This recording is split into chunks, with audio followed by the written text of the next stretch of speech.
editor of the Vermont Journal of Environmental Law. It is my pleasure to introduce the moderator of our first panel, entitled Climate Change and National Security, Characterizing the Nature of the Security Threat. The moderator for this panel is Melissa Scanlan, Associate Dean and Director of the Environmental Law Center at Vermont Law School. Before joining Vermont Law School this fall, Professor Scanlan was the University of Wisconsin Law School's Water Law and Policy Scholar. She also helped launch the Center for Water Policy at the University of Wisconsin-Milwaukee's School of Freshwater Sciences. Before her involvement in academia, Dean Scanlan founded and directed Midwest Environmental Advocates, Wisconsin's first nonprofit environmental law center. Please would you join me in welcoming Melissa Scanlan.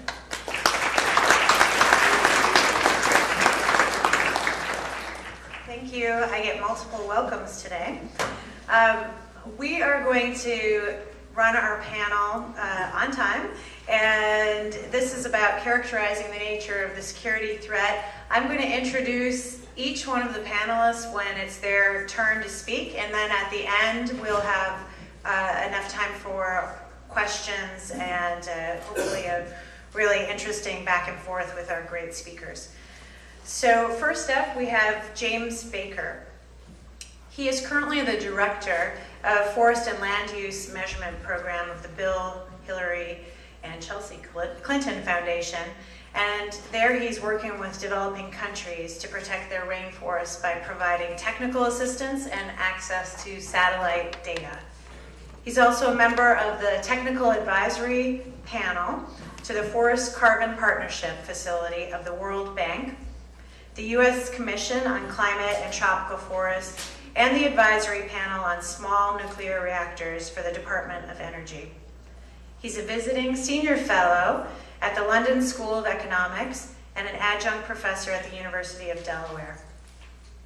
He's an expert in oceanography, climate science, environmental measurement technology, and planning for complex technical programs. And he was a scientific advisor to the former Vice President Al Gore on the film that we are all familiar with, An Inconvenient Truth. He lectures regularly on sustainability, climate change, and oceanography. And his most recent publication was Climate Extremes, Recent Trends with Implications for National Security. Previously, he was the administrator of NOAA and Undersecretary of Commerce for Oceans and Atmosphere. He was the longest serving official in that position. And with that staying power, we're very interested in hearing your perspective on the panel today. So welcome.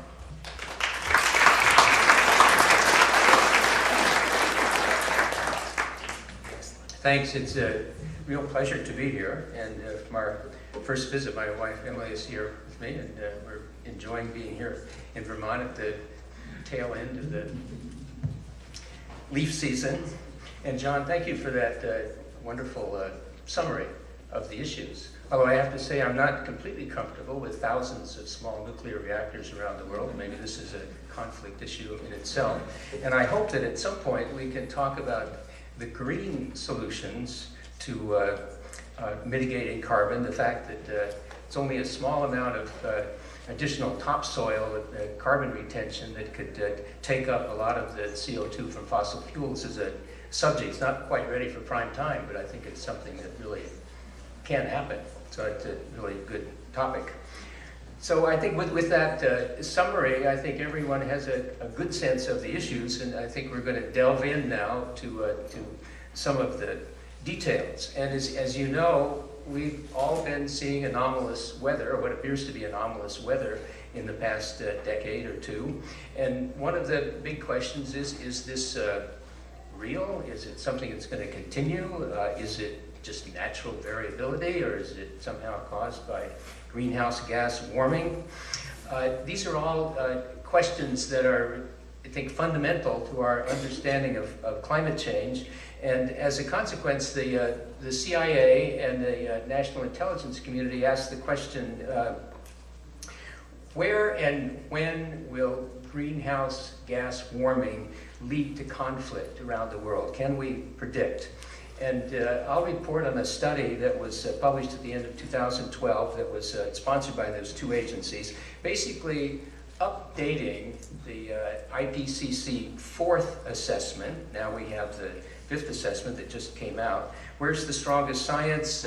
Where can we do, if we can, do regional predictions, all based on a combination of observations and basic physics and models.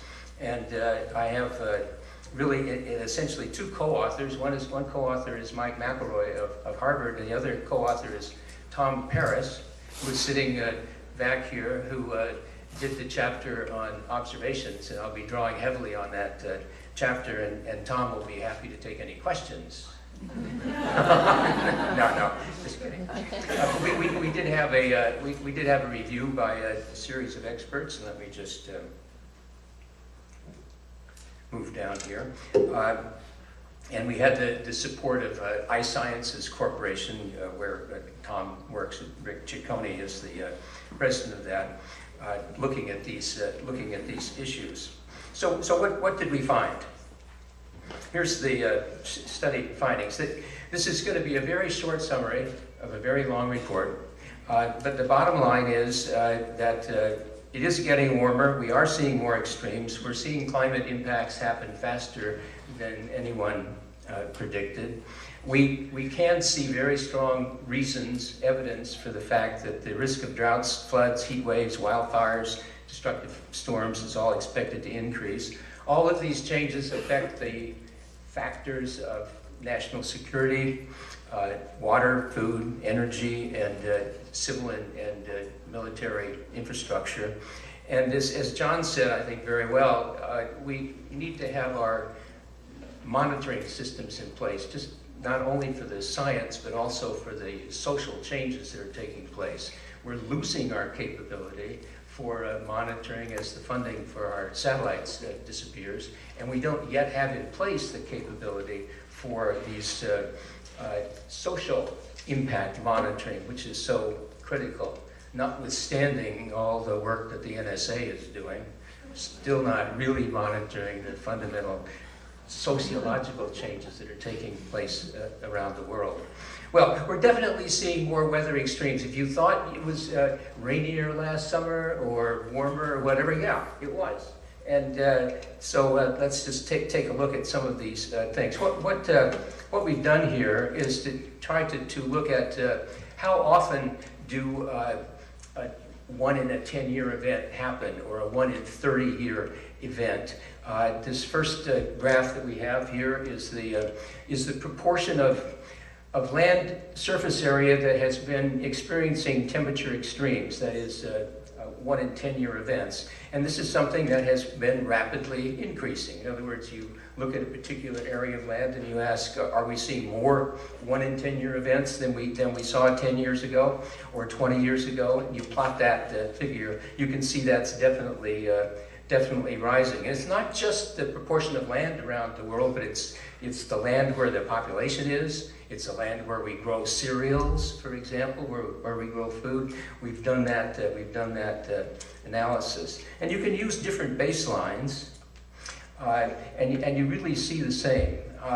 Here we have 3 different baselines.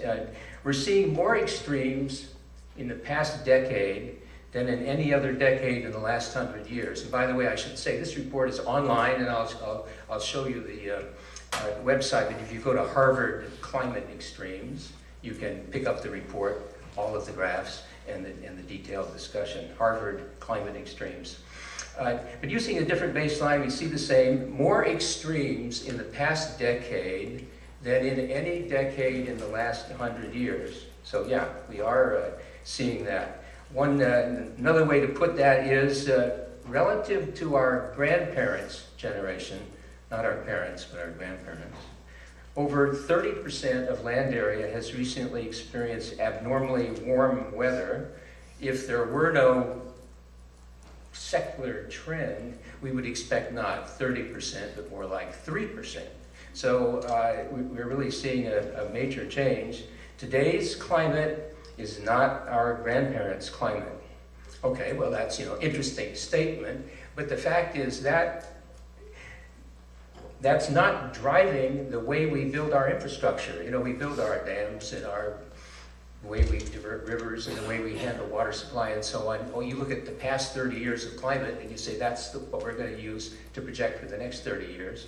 And that's the way our infrastructure is built. But yet the next 30 years is going to be different from the last 30 years, something that we have to take into account. We're not doing that at this point. Another way to look at this is the following. You would expect to be a distribution of temperature to follow kind of a bell curve. There are extreme highs, there are extreme lows, and there's an average of any one place. This distribution is shifting over towards the warmer side. This is not a model result, this is observations. And you can see, this is something Jim Hansen did. You can see that as time goes on, the later ones, 2001 to 2011, for example, shifted way to the right. A lot more hot extremes, a lot fewer cold extremes, and the average temperature has also gone up. But the important thing from the extremes point is they really get a magnification of the heat extremes. This is a critical thing that we're talking about, and none of this is models. This is just what we're observing. So we know that we're seeing that. So there's no question about what we're seeing in terms of temperature. And if you read our report, you will see a discussion and summary of the basic physics ideas behind that. That is completely consistent with all of the physics that we know, as John has pointed out. Now, it is harder to see any kind of a trend in global precipitation extremes.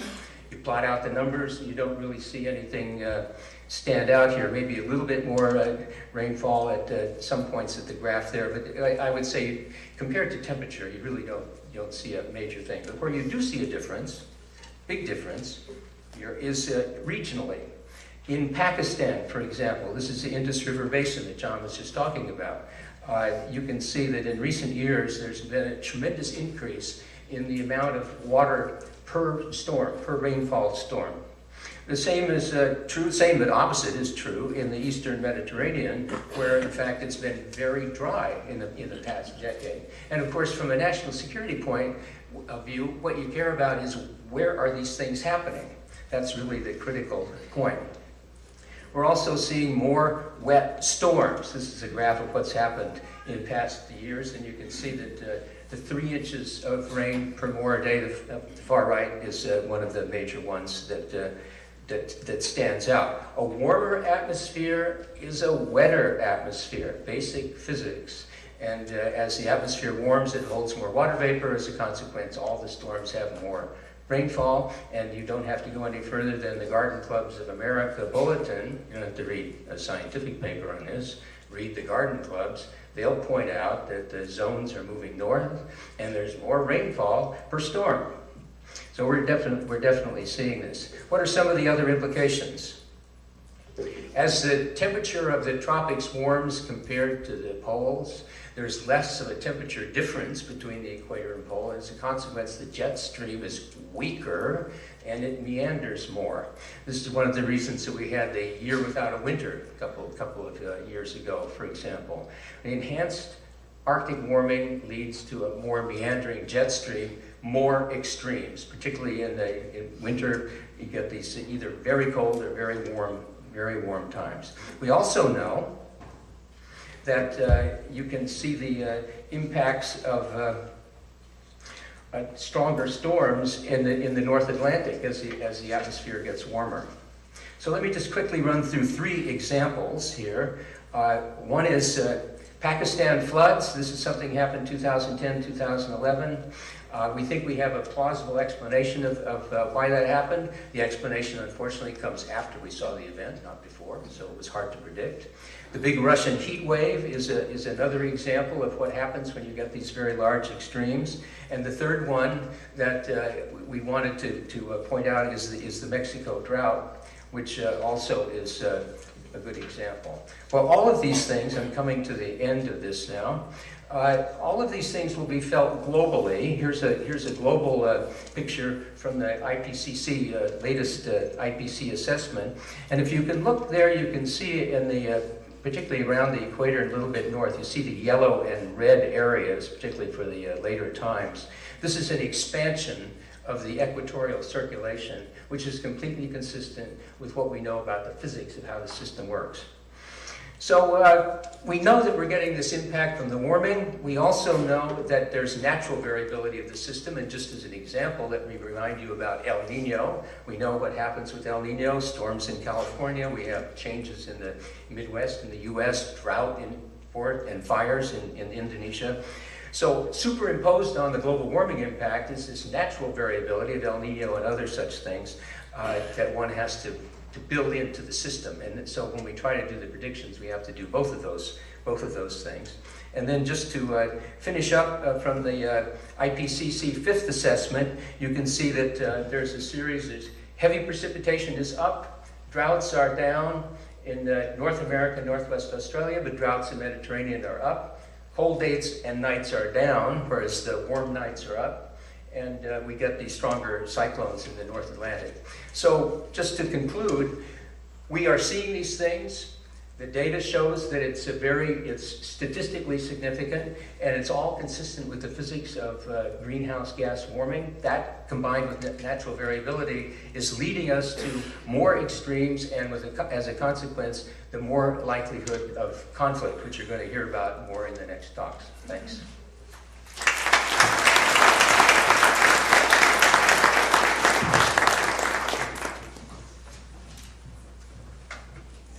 Next up, we have Geoff Dabelko. He is a professor and director of environmental studies at the Ohio University in Athens, Ohio. From 1997 to 2012, he served as the director of the Environmental Change and Security Program, which is a nonpartisan policy forum on environment, population, and security issues at the Woodrow Wilson International Center for Scholars in Washington. He continues to serve as senior advisor to that program. They didn't kick him out. And he also worked previously at the Council on Foreign Relations and Foreign Policy. His recent research focuses on climate change and security, as well as environmental pathways to confidence building and peacemaking, with an emphasis on water. He is the co-editor with Ken Konka of Green Planet Blues, 4 Decades of Global Environmental Politics and Environmental Peacemaking. He's a member of the United Nations Environment Program's Expert Advisory Group on Environment, Conflict, and Peace Building, and an editorial board member of Global Environmental Change. He's the lead author for Working Group number 2 of the 5th assessment for the IPCC. We welcome him here today.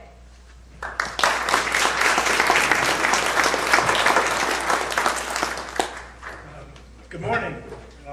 It is terrific to be here at the Vermont Law School. At the Wilson Center, we have a long-standing partnership and collaboration through our China Environment Forum with your U.S.-China Partnership on Environmental Law. So it's terrific to come and be here and say thank you for what I think has been a very productive relationship that my colleague Jennifer Turner has had with all of you. You can see that this is a very wide-ranging topic, and this IPCC experience was alluded to. Fortunately, I'm actually just on one of 30 chapters rather than the whole working group in terms of lead author. I wouldn't be here. I'd be scribbling on the trying to make sense of the second working group report that'll come out in March. But our chapter was enough for me. It was called Human Security, and was supposed to incorporate everything that comes under that very flexible label on climate change in 20,000 words, and summarizing all the literature. So you can imagine that wasn't terribly easy, and I promise I won't try to do that here. I'm going to, in fact, just pick a very small piece of it, one focus area that I think actually has been relatively neglected, in part because it's looking over the horizon for, and almost in some cases, a deductive argument that we have to look out for, rather than one where we have a lot of evidence to understand yet. But one that, unfortunately, in some respects, adds some additional concerns to the ones that you've heard laid out this morning. But given that we're in law school, one that really I think is ripe for response and solution in law, is where we desperately need help in ways that are not always appreciated, I think, in the climate change realm. And so it's terrific to be able to engage all of you in that dialogue. So I think as we get serious, or you could say when we get serious about responding to climate change, I think we have to ask ourselves, could these efforts to reduce our carbon footprint, to make a transition to a greener economy, lower our vulnerability to climate impacts, and how we respond, how we try to do that, is that something that in itself, those efforts can exacerbate existing conflicts or create new ones? That is a conflict broadly defined from social conflict to instability to violent conflict, and we've heard about those different levels here this morning.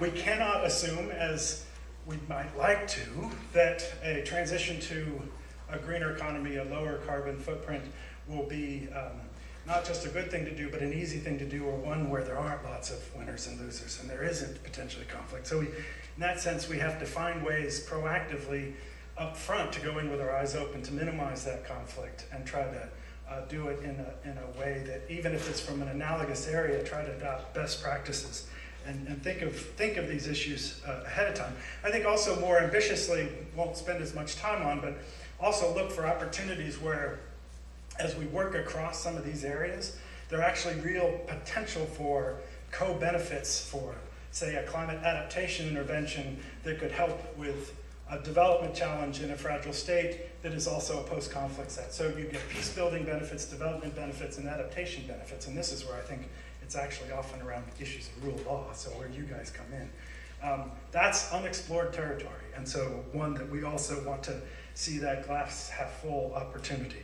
But let's talk about what is really a diverse basket of issues that fall under, we at the Wilson Center published a series of essays trying to raise the profile on these issues. We call that Backdraft, which is very clever, but we'll see whether it has any sticking points. You Google it, of course, you get the movie rather than our research, so not sure about that affiliation.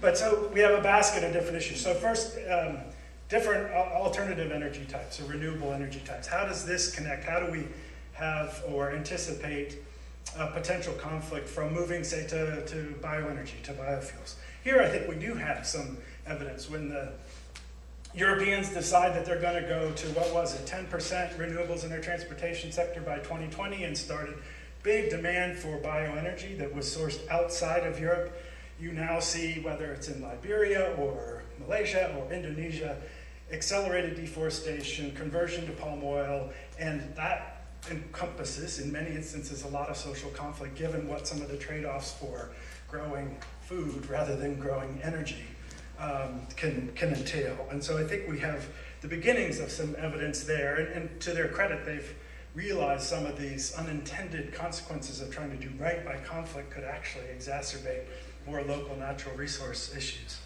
Hydropower, we've heard about hydropower. We know that dams are problematic exercises, where there are a lot of local losers in terms of displacement of people. That displacement can be handled well or could be handled poorly. If we ramp up hydro, we've seen it's a lot of contentious, that this is something we need to know is coming and find ways and best practices of how we're going to do hydro and what kind of hydro and what scale of hydro. Solar takes a lot of space if you're bringing it to scale, and it's about land tenure, and even if it's seen as underutilized or deserted land, there's still a whole bunch of folks and interests behind those, even if it's biodiversity in California, right? It was the solar folks versus the biodiversity folks. So we see it even in those kinds of, within an environmental realm, limited in terms of how contentious it is now, but where does it go in the future? And then we've heard about nuclear power, and of course, lots of ways to make it safer, but if we're going to really scale that up and diversify its geographic location, I think we have a history of understanding what the potential for the loose nukes and the ability for the waste to be used in ways that are not ways, obviously, in a security context we'd like it to be used. So a couple examples on energy types. But broader, say, making a transition to a green economy. really developing the technologies that are, on one hand, more efficient, but also using different energy sources. Well, it turns out, say, wind power or battery technology, that there's still lots of, it's still very intensive for inputs of minerals, mining. Mining, as we know, is not a clean or non-contentious process. And one, if we're going to have to ramp up the extraction of those minerals for making that transition, that's going to be a set of challenges that we have to understand. May be remote from us, and we may be able to put them over there, but nevertheless, they're going to have real local resonance, that we have plenty of experience to see that's there. So, we have resource curse dynamics around corruption and lack of governance in petroleum. Are there analogies? And this is a question, it's not a rhetorical one. Are there the potential for resource curse dynamics around this new list of strategic minerals that we might have in a green economy? And this, you get the rare earths and lithium in Bolivia, and, more stories about DRC in West Africa that are familiar, but the potential for bringing them larger scale as part of trying to address climate change is really there. Then another area that is, I think, very promising, and one certainly Dr. Baker and his colleagues work closely on, the payment for ecosystem services, trying to put value on carbon sinks, right, on forests, as a way to store carbon, putting value on that forest rather than timber. A very promising way in a variety of contexts, and we have these RED schemes, right, the reduced emissions from deforestation, forest degradation. Critically important, but at the heart of them, it's about changing access to resources, it's about land tenure change, it's about control of resources, and it's about money. Somebody's getting paid. And how that can be done really well, and that can be done really poorly. And so, kind of a caricature, when you have Costa Rica and high levels of governance pushing that, then there's a lot, maybe you adopt higher faith in how that's being done. When Papua New Guinea, which on the transparency score and the corruption score is pushing it in the international context, which they are, you have greater concerns about how the people in those forests are going to be affected, whether they're going to share in those benefits, whether they even know that their forest resources are a big part of this. The folks in the red field understand this, but it doesn't, knowing it doesn't make it easier to deal with.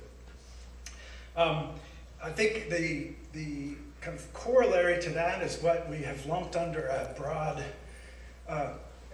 encompassing area of land grabs would be related. So we hear land grabs both for food security. So if you are Saudi and you don't have water and you see high food prices, high energy prices in 08 and 09, relatively rational strategy is to go out and buy or lease land in third countries because you don't actually have greater faith that you can rely on the international trade of food. The Russian forest, or the Russian drought and fires, and they're cutting off the wheat exports as part of doing that. Well, those are highly contentious, not at all transparent transactions that China's doing the most, but the wealthier countries in the Middle East. Lots of prospects for, again, local people losing out, and big implications in terms of food security, land tenure at local levels. Related to that, of course, is we've started to see, not so much now as some of the European carbon market has collapsed, but land speculation where you're buying up land to secure carbon credits is particularly West Africa, particularly the Europeans doing it. Again, land grabs for carbon purposes where local people are then pushed off the land. So again, it's not armies coming across borders and that kind of Cold War notion of where conflict was happening. But I think as we go forward, these are the things we have to have our eyes open to. And then finally in this category, or in a final category under this basket, and I appreciate Dr. Steinbruner really highlighting the geoengineering question, because I think frankly, in the climate change, both advocacy and scientific field, the attitude has been, if you don't talk about it, maybe they won't notice. Maybe they won't do it. And that's fantasy, right? It is, in fact, incumbent on you guys from the legal perspective to be talking through and developing norms so that the concerns about deployment are ones that come then within hopefully, a context of international law, or at least informal norms that make it much harder to deploy, that have more developed mechanisms for consultation, greater scientific understanding of what potential alternatives are, because the barriers to entry are relatively low and certainly can be done unilateral, and have plenty of analogs of some of those big players doing it already, sometimes for other purposes. But that's, I think, something that we want to do. And bringing it into the security realm, the military is often asked to either be the ones deploying it. If you think they've given up on mitigation, you say this is the only way. Well, military has a history of being the ones in this role, and others who want see the military as the only way to interdict and to stop people doing it. Either way, security folks are going to be engaged. So I think it's, in way of conclusion, a few key principles that we might try to develop as a way to go in with our eyes open, understand that because this transition is so very important, we actually have to acknowledge the potential for this conflict is there, and deal with it, rather than, again, kind of pretending that it'll be a non-problematic transition. And the policy folks are asking for this, and unfortunately, in the kind of research community, don't have good answers for them. But recognizing that, at least initially, if not a threshold of do no harm, we at least have to have a how do we minimize our conflict potential with our climate interventions. So how do we develop a set of principles of conflict-sensitive climate interventions? Literally, USAID said, a person came, said, I have to make evaluations on all our climate investments from a conflict perspective. Geoff, what's out there in terms of guidance for how to do this? And there just isn't anything. We need to find ways to have systematic advice for best practices, even if it's just from analogous areas. We have to be open to new ideas, and what is a climate intervention, what's a climate response? We have to be open and much more fluent in the languages of our colleagues in other disciplines and other bureaucratic stovepipes. So the military, the development, environment, climate folks have to do what we're doing here, which is talk across those groups. And then, as I said, we have to go the further step and look for ways to proactively try to capture the co-benefits or the triple bottom line. My colleagues don't like triple bottom line because they think it's all about profit, but the ways that a single investment in adaptation can also garner development and peace building benefits. So to conclude, my colleagues will say, Geoff, why are you raising all these problems with making a transition to a green economy and climate change? I thought you thought this stuff was important. Thought you thought climate security was linked. Why are you making it harder to do? And in fact, it's because that transition is so important, and we can't afford to have our toolbox undercut or delegitimized or take tools off the table because we don't do it well, because that transition is so very important. So thank you very much for your time, attention, privilege to come talk to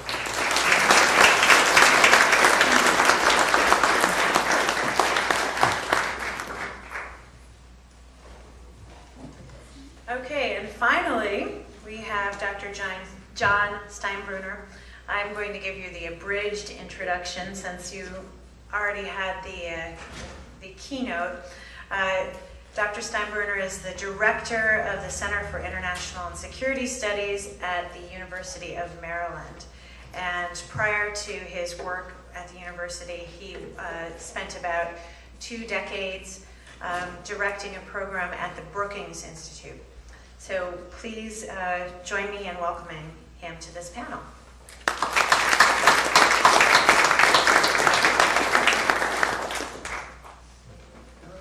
In the context of everything all of us have said so far, I want to pose the question, to what extent is the Syrian situation a climate story?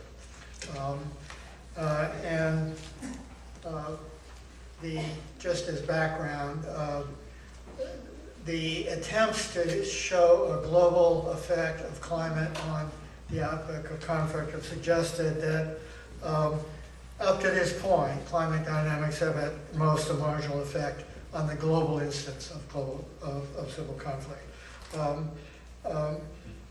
The bottom line of the National Academy report I just was earlier describing says the analysis of extreme weather events in specific instances suggests that the consequences will be mediated by social circumstances. So the population exposure and vulnerability, spontaneous resilience of the population, and organized adaptation by the Iranian government. So that's the basic story. Current wisdom then says that climate dynamics are not a direct determinant of civil conflict in any current instance. That's kind of the proposition to beat, if you will, in this community. Nonetheless, in some instances, they do appear to be a catalytic trigger and or an intensifying factor. And the question is that what we are seeing in Syria? The relevant facts in the Syrian situation are that U.S. estimates from NOAA and Ceres have observed that in the past 20 years, 10 of the 12 driest winters have occurred in the Mediterranean region. And that is significant because most precipitation does occur in this region during winter. And then there is a coherent climate story. Sea surface temperatures related to global warming is a primary determinant of this drying effect. We also have Syria's own observations. There are statistically significant reductions in the standard precipitation index that have been detected over the past 5 decades for all regions in Syria. They looked at 11 monitoring stations and saw these effects. There were 4 consecutive severe drought years from 2006 to 2010, and an especially severe drought in 2008. I'm just going to show you a few pictures related to this situation. This is from NOAA, the Mediterranean precipitation, and the orange, I think I have a laser thing. The orange areas here, dark areas, are the driest areas. You can see that Syria falls in one of the critical areas. This is a chart of annual rainfall in Syria, and you can see that again we see in this area a reflection of these other measurements. This is a picture of seasonal rainfall in Syria in 2 periods, 2006 and 2007 on this side, and 2007, 2008. And what this shows, the brown areas, the normal precipitation is this color here. It's very hard to see on this line. The brown areas in this chart are half of the annual rainfall. So you could see that in 2007, most of the country was getting half of its normal annual rainfall. The consequences of this are that fairly well established. 1.3 million Syrians have been directly affected. There's 22 million, I believe, in the total population. So 1.3 million Syrians are directly affected by the drought, and 800,000 lost 90% of their base income. They have gone to the cities. Herders lost 85% of their livestock. They have gone to the cities. 2 to 3 million are concentrated in the northeast part of the country, live in extreme poverty. The climate-induced water shortages have been compounded, again, by reaction of the government, inefficient and inappropriate irrigation practices. What you notice, as in Pakistan, is that there's a lot of political corruption associated with water allocation, as you would expect. And that occurs in Syria as well. And Syrian wheat production, which was normally self-sufficient, has fallen below internal demand, forcing reliance on imports at a time when global climate effects doubled the global market prices. Okay, those are fairly hard observations. The plausible but uncertain supposition then is that climate-induced social stress in Syria affecting Sunni communities disproportionately has intensified internal dissent beyond the level that traditional policies of repression could handle. And if you project forward in the climate trend, you could say the Assad regime for that reason is doomed.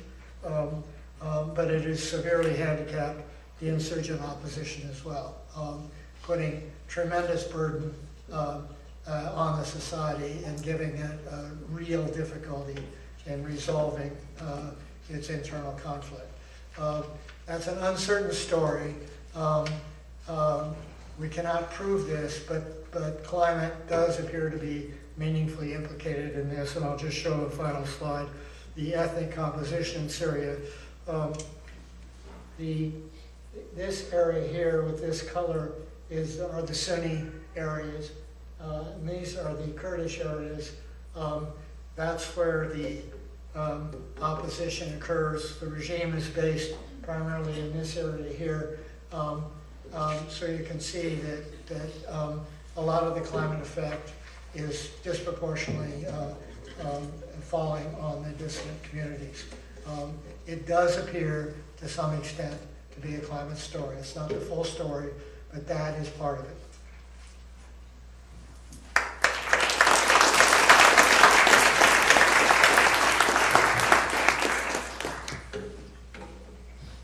Okay, we're going to open this up to question and answer. Again, please go to the center of the room where you can stand behind the mic. Introduce yourself, where you're from, and proceed with a question. And the mic is open while you guys are you coming forward with a question? Excellent. Good morning, I'm Alice Thomas from Refugees International, and thank you very much for this presentation, and to be here, it's great. So Geoff, your talk inspired me to think a little bit more about what is adaptation? I think a lot of what we're talking about right now is about physical adaptation to climate change, but how can we have better adaptation to the social dynamics of climate change? And are there people that are talking about what that involves? It's interesting that the Syria example is really is an interesting one. But a lot of people would say that what really caused that was the government's poor response to what was a crisis, and that it's really a governance issue. So should adaptation be about good governance? And then at the same time, it made me think about, well, what is the national security implication of that?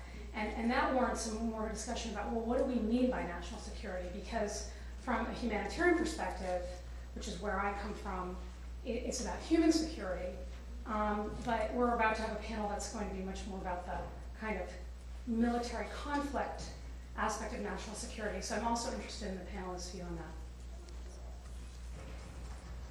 that. Thank you very much, Alice. It's the work that you guys are doing that really gets it. I think the heart of these questions, because I would share your perspective that it's too often we think about infrastructure and building a higher seawall where it's just not a sustainable, realistic solution, but we like to engineer, and so that is often where we turn. I think John was talking about the climate deniers and complaining about uncertainty on the science. I think we have even much less certainty on how humans are going to respond.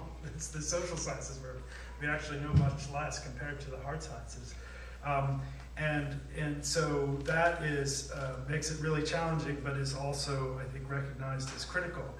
A variety of ways to deal with it. So for example, with our IPCC chapter, the governments from the Intergovernmental Panel required that we include cultural considerations in the human security chapter, for example. So we have a Norwegian anthropologist who focuses on culture and indigenous people in the high north. So it gets the Arctic issues, and so some of that will certainly be part of the discussion in Working Group 2, which is adaptation impacts and vulnerability.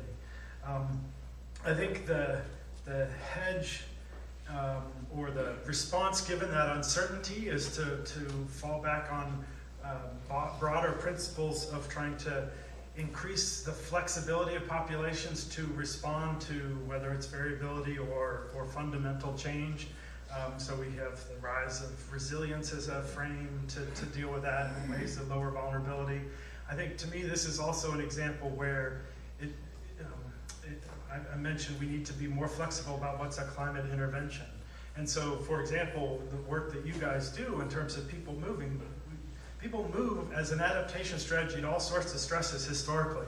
We want to understand how challenging that can be for those affected by these and how completely disruptive and undercutting their human security is, but we also want to understand that this is a rational response and one that can actually improve their lot. And so how can we then see a climate intervention as something to talk about governments about immigration policies and migration policies and facilitate that release valve process so you're not stuck in a highly vulnerable situation. John Barnett, a geographer at University of Melbourne, talks about, he does a lot of work on small island states in the Pacific, and each of these states often has some ways to generate remittances. In Samoa, they are the sailors. He said, how can you facilitate the more sailors earning more money so they can send those back and then those communities can be more resilient? It's not going to solve the problem, but I think thinking outside the seawalls, the engineering perspective, and then that it's a climate problem has a climate response is what may limit us, and to think more broadly is how to get at some of the problems you're talking about. Brief comment. The whole point here, yes, the Syrian story, almost every other story as well, is an interaction of how the government responds to a climate insult.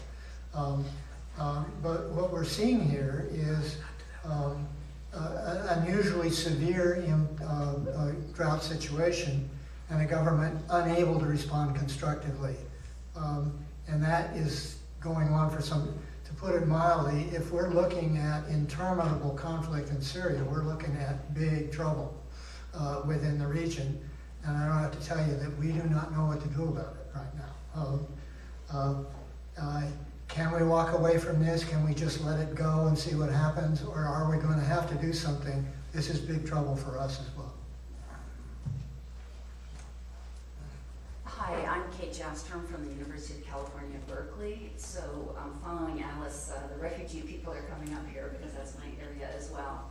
I was very interested in everyone's comments, and particularly the Syria example.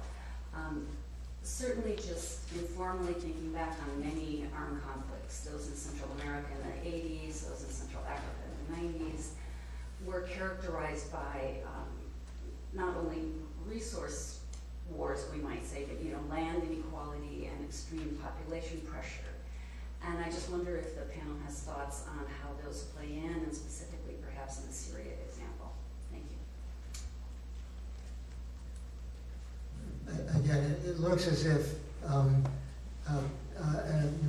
appreciable part of the Syrian story does have to do with migration of these people who have been impacted severely by the climate, moving into cities and not having much livelihood there, and the government not being able to sort of respond accordingly. That appears to be a big feature of this. But this is one of the big issues. What does migration, particularly into urban areas, have to do with the dynamics of civil conflict? That's one of the big open questions. Kate, I would just say, I think you've given us a good reminder to not, in some ways, repeat the mistake that was made in the 90s when climate was not part of this discussion. It was just natural resources, population, and equitable or inequitable distribution of land, which was, we rightly spent a lot of attention on it, and we wrongly raised it up to a level of unrealistic expectations that, Kaplan's article was really useful in '94 in The Coming Anarchy to put it on the agenda. It wasn't useful to make Washington for a little while think that the whole world was going to be West Africa in the mid-90s in terms of resource wars and that unrest, and that this was going to, environmental security is going to be a successor to containment, which was how it was framed. And I think one of the challenges we have on the climate security realm is to remember that in a lot of these situations you have really contentious local natural resource issues that would be contentious whether climate change was happening or not. Climate change is going to make those much more difficult to deal with, exacerbate them, increase the rate that they're happening and the severity. But Sudan and natural resources is a contentious place already. And we stumbled into the analogous problem with the Secretary General's Washington Post op-ed saying Darfur, the first climate war, ? Climate change, I think, can convincingly be put as part of that discussion, but we don't want to over-reduce it. And so, for example, in the Syria case, John distinguishes between kind of the causal driver versus it's part of the context. So it's not the only story, but you have to see it as part of the story. And so navigating that without, calling attention without oversell is a challenge that we have in this space. Great, next question. Thank you all for your presentations.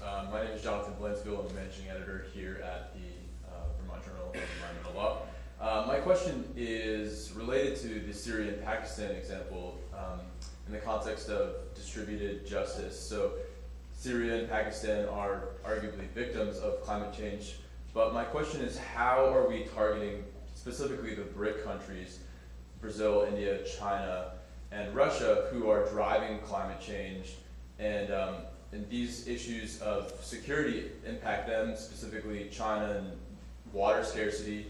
So while Syria is kind of hurting from climate change, how are we targeting the BRIC countries to make them more aware of their impact on the global situation and inducing them to change their behavior? I'll start, because this is a really interesting and complex question. China is very aware of what they are doing to affect the climate. They're burning a lot of fossil fuels, mainly coal. And they do it because they're trying to improve the standard of living to people in China. And they are absolutely committed to doing this. So when you say try to make those countries aware of what they're doing, they're very aware of what they're doing in the case of China. And whether that can be changed or not is it's a kind of a world-shaking question, because it means changing the whole energy infrastructure of the world. In the case of Brazil, they are also aware, and you are seeing, I think, really a wonderful example of a country trying to come to grips with agriculture, forestry, natural resources, illegal logging, illegal ranching, legal logging and legal ranching, oil drilling. All of these things have come together, and you can see, I think, the government of Brazil is trying to do basically the right set of things.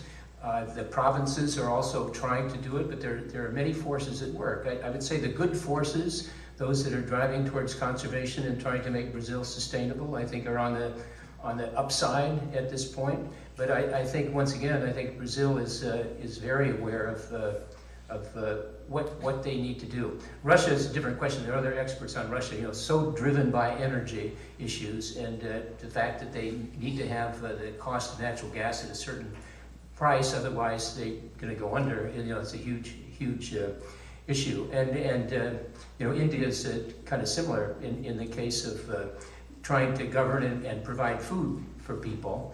And once again, not a major emitter like China, but rapidly growing to be an emitter. And once again, there's no answer to this question except that what John was talking about, some technological or green impact really change the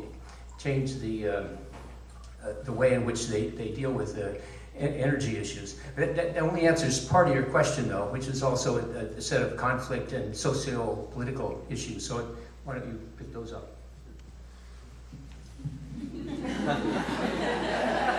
Your question goes beyond our capacity to answer it, frankly. All societies are getting progressively entangled in this, and the BRIC countries are saying to us, well, now you sort of put all this stuff up into the atmosphere while you were developing, and now you're telling us not to do it, because and to hell with that, they're saying. So I think it's fair to say that we do not have anything like national or interglobal consensus on what to do about this. How far along are we in trying to achieve that? Who knows? We have a long way to go. Hi there, thank you all for the panel. My name is Karen McKinnon. I'm a graduate student at Harvard studying climate and, among other things, extreme weather. So I have a question primarily for James Baker about how you talk about the connection between extreme weather and climate. I think there's a lot of confusion in the news when people observe or see an extreme event because, one, we by definition don't observe that many extreme events, so they're rare and we don't quite know how to interpret them. And two, a lot of events that are kind of normal or pure extreme, like monsoon rains, for instance, which happen every year but can look quite extreme if you see visuals of them. So I'm wondering kind of two things. One, how you define an extreme when you're talking to people about extreme weather to separate kind of changes in extremes versus just things that appear to be extreme. And two, when someone asks you, was this caused by climate change? So maybe, was the drought in Syria caused by climate change? How you respond to those type of questions? It's a really good question, and it's one that we wrestle with a lot. Everything that we see is part of all of the drivers added up. In other words, you can't really, as I did just to kind of explain things, but you can't really separate out natural variability from what is the effect of greenhouse gases because they all add up. And what we see is the sum of all those things together. And we do have this complex system that has lots of extremes. What we know is that there's more energy in the system. There's more water vapor in the atmosphere because it's warmer. Just as John said, the one thing that we really do understand well is how carbon dioxide molecules interact with radiation to warm the atmosphere. And despite lots of effort by lots of skeptical scientists, no one has ever been able to show that if you add carbon dioxide to the atmosphere, it'll cool the atmosphere. It always warms. And we really understand that very well. So we have a warmer atmosphere. A warmer atmosphere is a wetter atmosphere. And then it's difficult to go beyond that point because the atmosphere then behaves in a very chaotic way. And one thing that we observe the atmosphere, I mean, all the work that Tom did shows that we are seeing, as the atmosphere gets warmer, we're seeing more extremes. We don't know exactly where and when these will occur, but we're definitely seeing more of the extremes. Certainly more hot extremes and certainly more wet extremes and dry extremes at the same time. So we see all of these things, and we know that they're all a combination of natural variability and greenhouse gases. We know that the greenhouse gases have an impact because there is more energy in the atmosphere, and so we would expect to see more extremes, and we do see more extremes. But predicting them, where they will happen, that is really the fundamental question. The national security community would love to be able to say, in the next 2 months, we're going to have major flooding events in Pakistan or the Indus River or whatever. You can't really say that at the moment. It's a bit like trying to predict the local weather. Can't really say tomorrow with precision whether it's going to rain or not. We have some idea, but you can't say it perfectly. So, the best we can do is that we have a warmer, wetter atmosphere. We're seeing more extremes. We expect to see more extremes. But there's a lot of things we don't know. For example, we don't know if the temperature global temperature of the atmosphere will steadily go up or whether it'll pause for a while, which it just has done for the past 10 years, whether it'll continue to pause or it'll go up in some very strange way like this, just because we don't understand the chaotic nature of the atmosphere well enough. We do know there's going to be more extremes. And I think even if we didn't do anything more than know that, as we build our infrastructure, we need to build our infrastructure so that it is proper for the next 30 years as opposed to the last 30 years, as I was saying before. That's a way that society can respond. You don't know if you're going to get a big storm, but if you build the right seawall, at least you're protected against it. All right, next question. Agnes Horowitz from UNDP. Great panel, thank you to all the speakers. I just wanted to pick up on the points that were made by Professor Debelco and Professor Steinbruner about climate change as one of the drivers, as a threat multiplier, and also of the danger that you highlighted of perhaps overselling that point.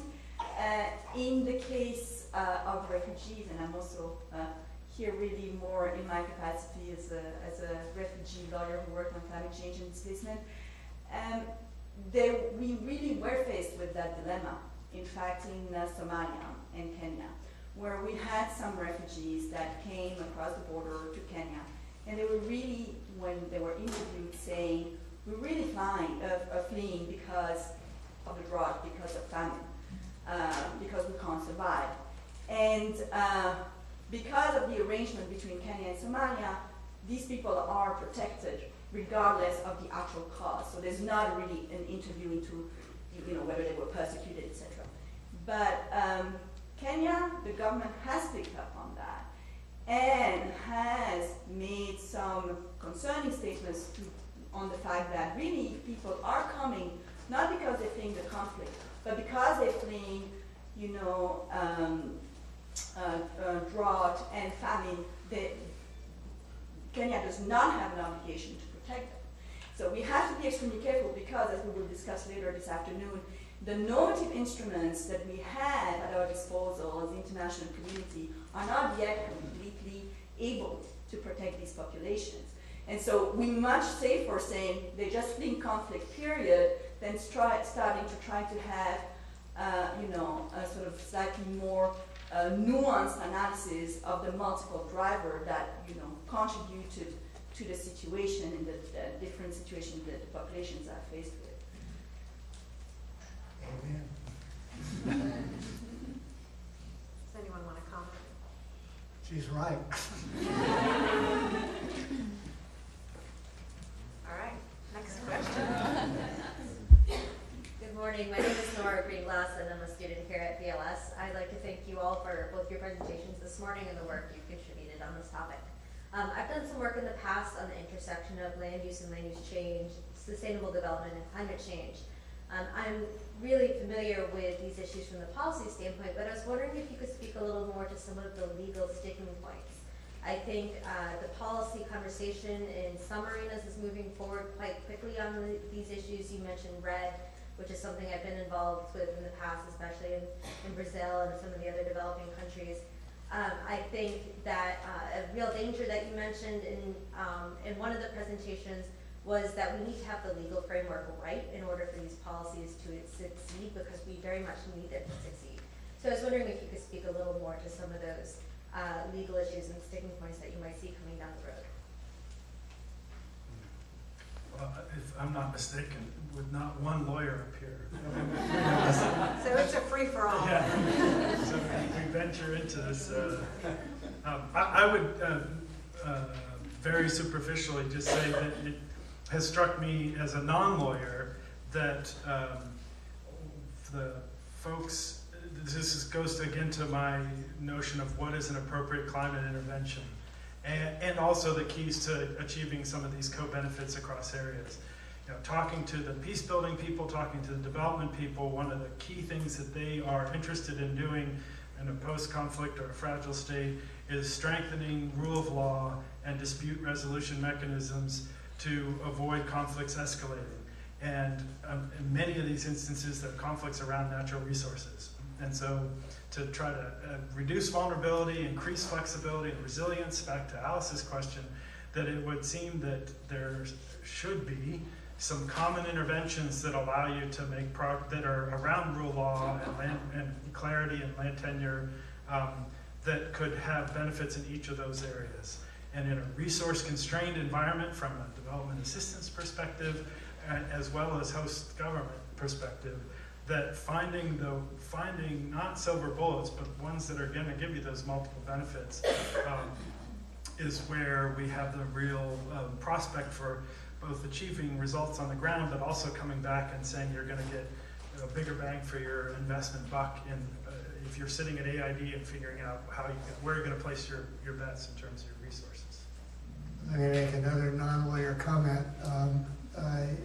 The fundamental issue here, the really fundamental issue from a policy point of view, is what is our interest? What's the concept of interest that justifies whatever we do or do not do in this situation? And I think you can see in Syria, we do not have a formulated concept of interest that enables us to deal with that situation. That's what we're, and it's a work in progress. My personal answer to that question, projected out over multiple decades, is that we have a huge interest in defending the rule of law globally. We have a huge interest in that.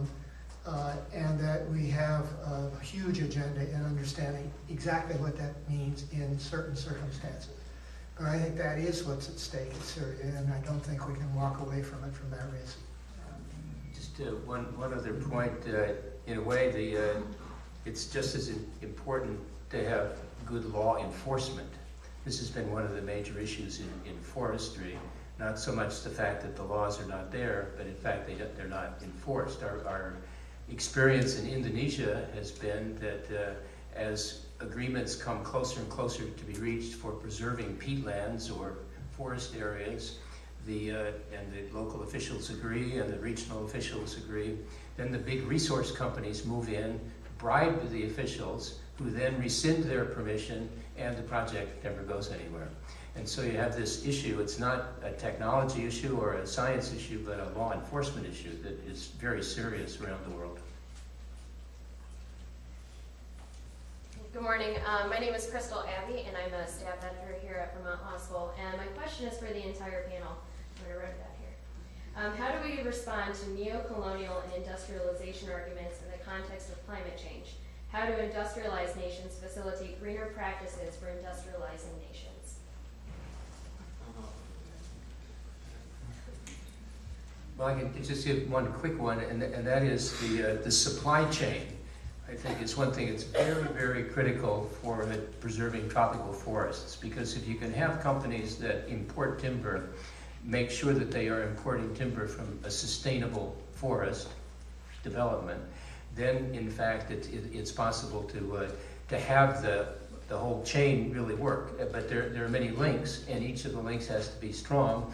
And so one of the major places where there is a focus right now in the policy world is on supply chains, as opposed to monitoring or measurement or other things, but really trying to make sure that the big corporations insist that they really do have sustainable supply chains. So that's one piece of the answer that you're talking about.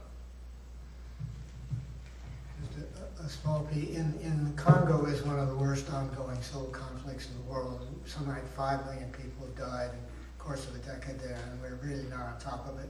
Part of the story is resource extraction, fueling the conflict, and we need better laws in managing, if you will, the rules for research extraction. Coltron in particular, what goes into our cell phones. We are, at the moment, because of inadequate regulation, if you will, of these markets, we are fueling civil conflict as a result of it. I would answer just with maybe this is one of the fundamental challenges in getting our undergraduates and graduate students to think about themselves as part of this challenge. And so teach from the kind of grassroots up perspective, it would be finding ways to better understand what our ecological footprints are with our consumption here, as opposed to the context of some of these discussions. How do we convince them that they're making mistakes, and understand what a still largest footprint that we have on many indicators, and then at the firm level, continue to push for those who have transitioned from a zero-sum game for environmental perspective and economic profit, and understand that there are lots of ways that these things can come and work in conjunction, and break that down. We've seen that in a variety of ways, that through maybe initially efficiency arguments, but become much more fundamental when getting into some of the supply chain, that there are ways to pursue some of this. It's not going to solve all the problems, but I think pursuing it on those multiple levels in ways that fall back into some of the coin of the realm in terms of economic analysis and such is part of the way we have to do that. Okay, one more question. My name is Jim Landis. I'm at Vermont Law School LLM. I'm on active duty in the Navy. I do environmental law work. From what I've heard, it seems like climate change is kind of a factor in exacerbating existing conditions, and it seems to be something that we should expect an increase in both the frequency and the intensity of conflict. With climate change as a factor, I'm interested in your perspective on how that influences our decisions on whether we intervene or how we intervene, or if it's a combined factor in both of those decisions, and whether the United States should expect to have to gain international support, and how we'll go about doing that, particularly with some of the other primary nations who are contributors to the greenhouse problem.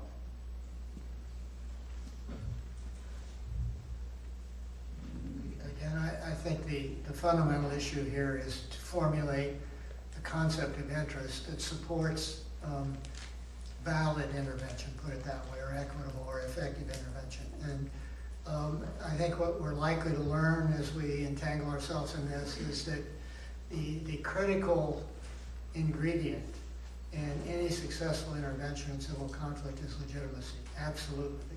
So justifying what you're doing in the view of the society to which you're doing it. And neither we nor anyone else have enough military power to overcome any deficit of legitimacy. For intervention, first principle is it better be a global enterprise doing it. If it's us and friends, it's going to be trouble. And that is the step that I think conceptually within Washington we've yet to take. We think of this in terms of a US-led operation, and in general, US-led operations do not have sufficient legitimacy to succeed. And until you can get global sponsorship, which means a global concept of interest, you can't do it.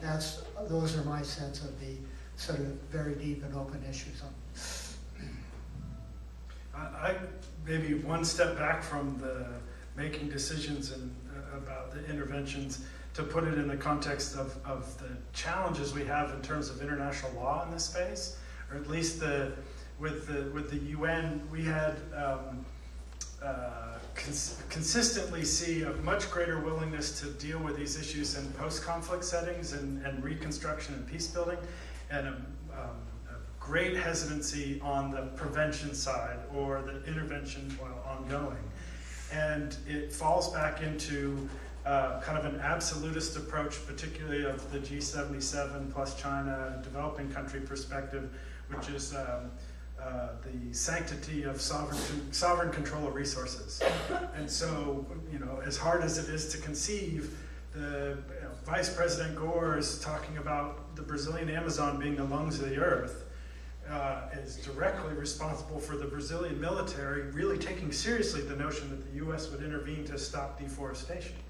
Right? So we're at that level of concern about, we're not going to say yes to any of this in terms of, we had multiple attempts at green helmets, responses to deal with environmental problems and stuff, because we just don't want to compromise in any way a principle of sovereign control of our resources. And so it's in that context, as John said, it's got to be, everybody's got to be all in, or you're going to face real pushback in terms of having this, at least as an explicit rationale for why it's doing. I think easier is having a better threat matrix or probability of where you're going to have problems by adding these variables into your assessments. That's obviously less controversial. But when it comes to in part framing and justifying the response in those contexts, you're going to have a lot of, at least historically, for elected UN, a lot of pushback. It would appear that it's time to conclude, but please join me in thanking our panelists and our moderator, Mr. Scanlan.